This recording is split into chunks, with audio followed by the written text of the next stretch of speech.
បាទជំរាបសួរបងប្អូនម៉ាស៊ីនកូយុនកូនកាត់នឹងដៃជប៉ុនមួយទឹក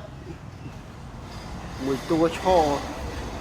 ស្អាតដូចក្នុងរូប4លាន50ម៉ឺនបងប្អូនឃើញស្អាត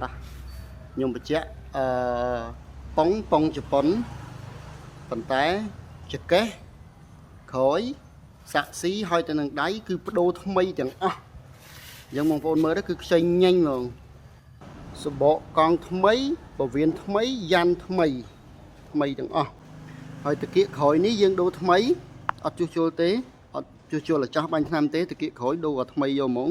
ជាមួយនឹងសាក់ស៊ីខាងមុខក៏យើងដូរថ្មីដែរសាក់ស៊ីដែលម៉ាស៊ីននៅពីលើហ្នឹងដូរថ្មីចោលយកហ្មងដៃក៏យើងដូរថ្មីដែរអញ្ចឹងសិតតែថ្មីទាំងអស់ហើយចំណែកម៉ាស៊ីនជាម៉ាស៊ីនប្រភេទកូនកាត់4ដណ្ដប់សេះហាប់ណែនល្អគាត់ថាយើងដូរតែអាយថ្មីជើងមកគឺស្អាតចេះហ្មងបងប្អូននេះលក់ប្រាប់ត្រង់ចឹងមកថាណាដូរយើងដូរណាអត់ដូរយើងអត់ដូរអញ្ចឹងបងប្អូនបើត្រូវការអីអាចតាក់ទងខ្ញុំបានណាខ្ញុំដាក់លេខទូរស័ព្ទនៅលើវីដេអូហ្នឹងហើយនឹងលើ caption ទីតាំងនៅផ្សារចូលកញ្ចៃ